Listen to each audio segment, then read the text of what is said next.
गुरुपूजिताय गुरुदैवताय गुरुकुलस्थायिने गुरुविक्रमाय गुह्यप्रवराय गुरवे गुणगुरवे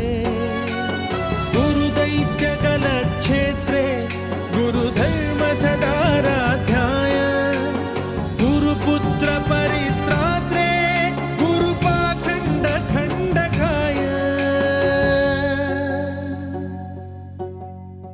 गीतसाराय गीततत्त्वाय गीतगोत्राय धीमहि